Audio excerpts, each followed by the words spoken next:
Kaya ko to, kaya ko to, kayang, kaya ko to, kaya ko to, kaya ko to, kaya ko to.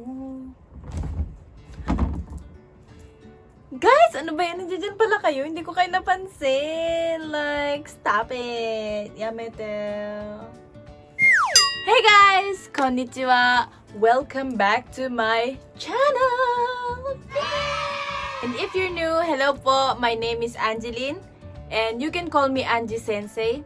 Dito po, nagtuturo po ako ng mga basic Japanese. And also, I'm gonna upload ng mga vlogs dito sa Japan. So, if interesado po kayo, just don't forget to click the subscribe button. And let's get on to the video. Ang pag-aaralan po natin today is about numbers. Ito. So, I'm gonna teach you how to count. Yung mga ano lang po, basic na 1, 2, 3, 4, 5, 6, 7, 8, 9, 10, ganon. Pasadahan lang po natin real quick. Wait lang, nakikita niyo po ba? O, yan, para maano. So, we have ichi, ni, san, shi or yon, go, roku, nana, hachi, kyu or ku, and ju. Una, dun po muna tayo sa 1 to 10. Guys, basically, yun lang naman po yung mga, mga basic numbers na 1 to 10. Well, pwede naman po na i-memorize nyo na yun na ichi, ni, san, shi. Kadalasan po kasi ginagamit yung shi kesa yon, pero both ginagamit kaya okay lang. Ichi, ni, san, shi, go, roku, nana, hachi, kyu, ju. Parang, i-memorize nyo na lang ng yung isa-isa ganon. Pero meron din pong ibang ways kung paano siya i-memorize.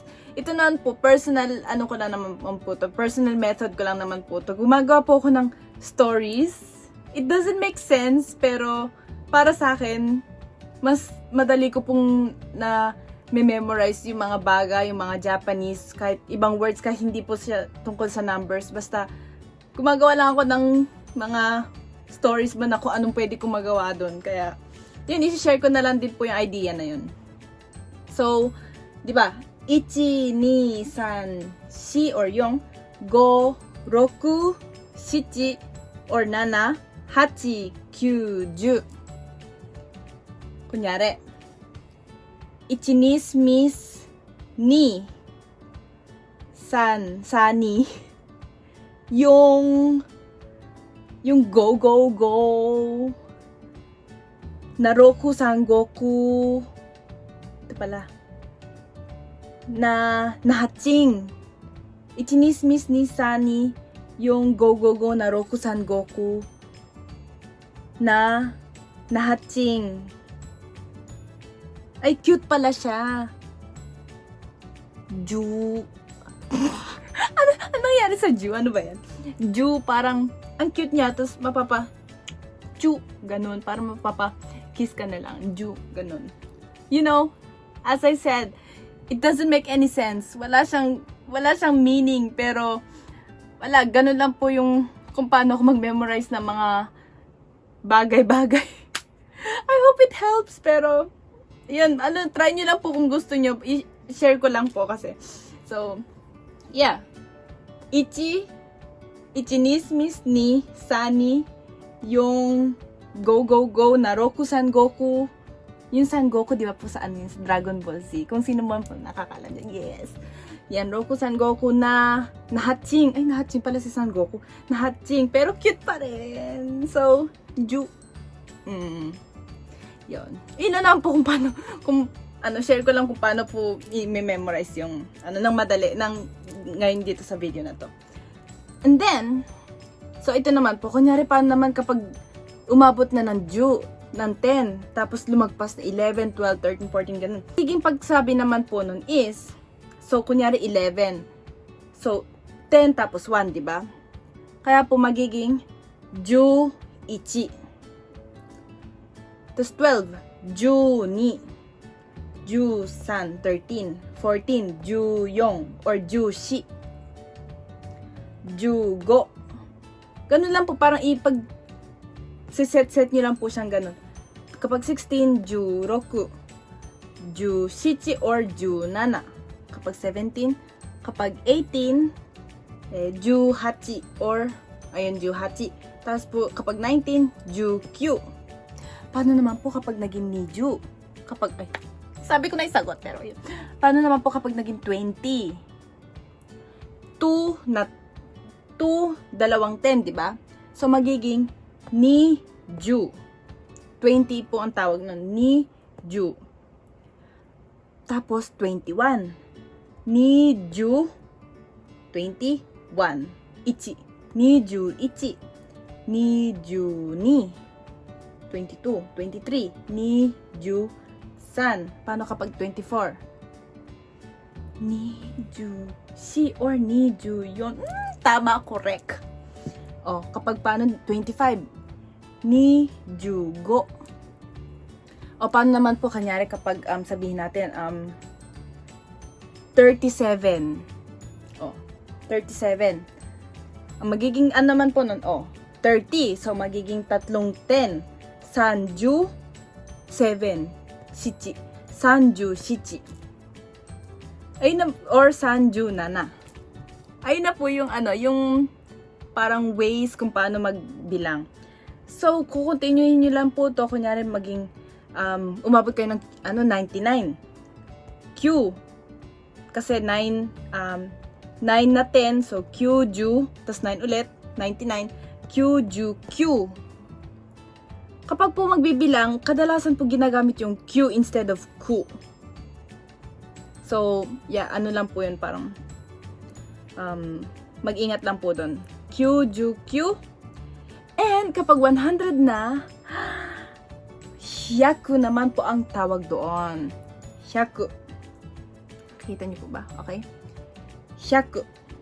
So, kapag hyaku, kapag 101, magiging hyaku ichi, hyaku ni, 102, 103, hyaku san, hyaku shi, hyaku yon, 104, 105, hyaku go, ganun, and endless. Ganun din po kapag magkakaroon na ng, kunyari 125.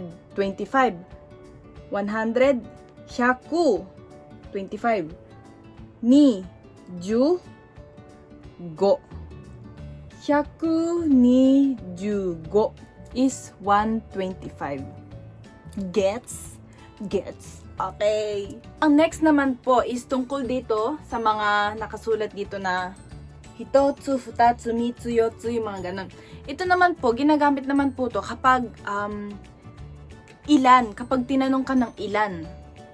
So, yung yung itsingisa na ginawa natin kanina, ayun lang po yung numbers. As in number lang. 1, 2, 3, ganun. Kapag naman pong itong hitotsu, futatsu, mitsu, tinatanong ka kung ilan ba. So, kapag po tinanong ka ng ikutsu desu ka? Or, ikutsu? Ibig sabihin po nun, ilan?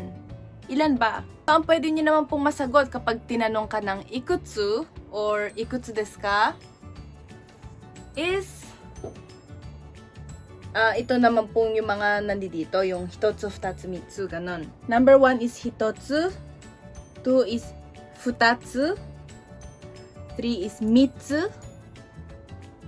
4 is yotsu, 5 is itsutsu, 6 is mutsu, 7 is nanatsu, or nanatsu, and 8 for yatsu, 9 is for kokonotsu, and 10 is for to.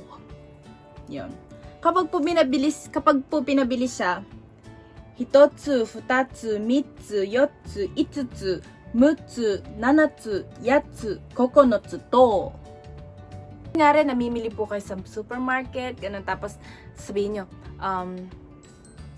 pabili po ng mango. Sa Japanese po, so yung mango. Mango is mango? I think it's mango. So, mango kudasai. Ang kudasai naman po, meaning naman po nun is please give me. Like, please. Pwede mo rin siyang gamitin as please or give me. Yung you receive.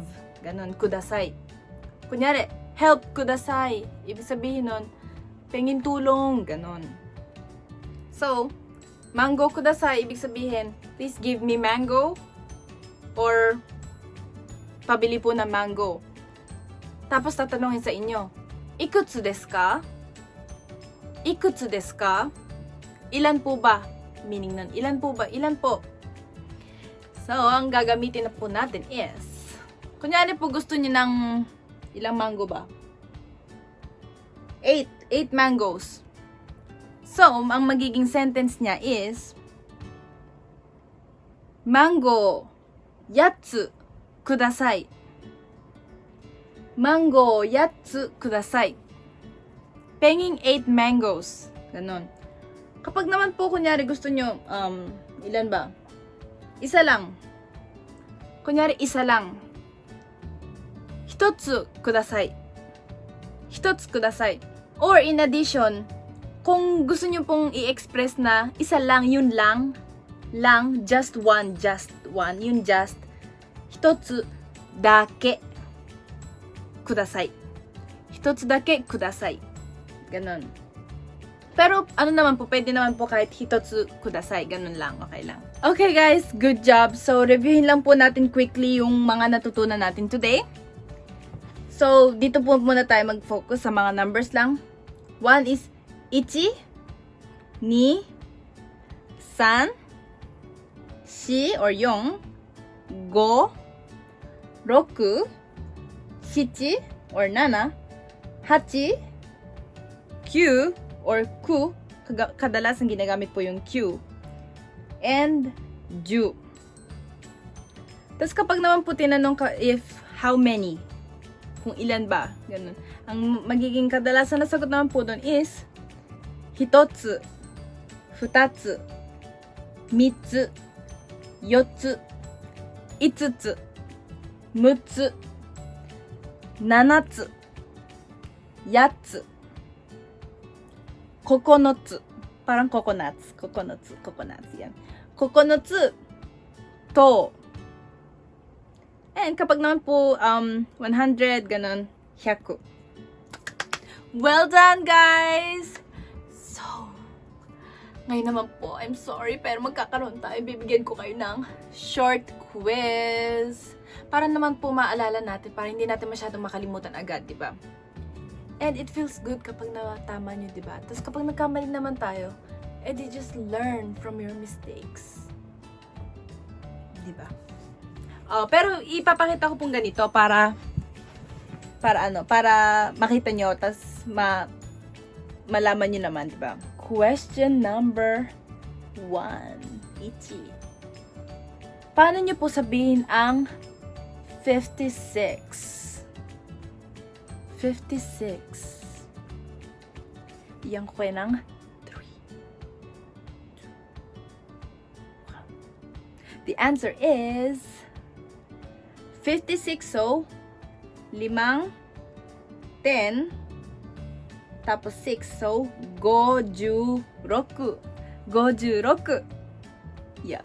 Number 2 is, paano mo sabihin ang 138? 138.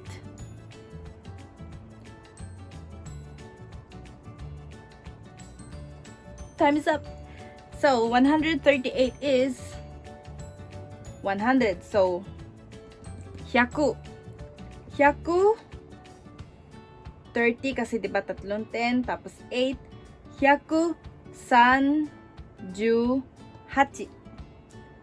138 is the correct answer. And moving on to number 3 is, paano nyo po sabihin ang 27? 27, favorite number ko po yan. Kaya please get it right. Kasi birthday ko is April 27. So, ilan naman? 27. Okay, go. Okay, 27. The answer is 20, dalawang 10. So, 27. 27 or 27. Yan. 27 or 27 is the correct answer. Number 4. Ikutsu kailangan mo. Meaning nun, ilan ba kailangan mo? So, kapag po gusto nyo sabihin ng 5 po, penge ng 5.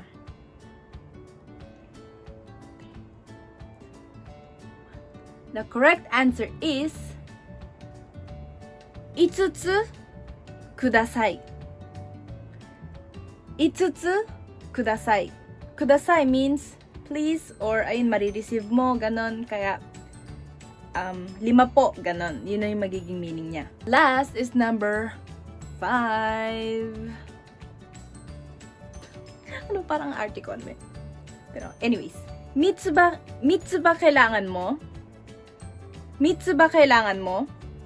3. Nasaan yun? 3. So, ang tinatanong ko, 3 ba kailangan mo? Tapos, anong sasabihin mo kapag gusto mong sabihin na 2 lang? 2 lang. Just 2, please.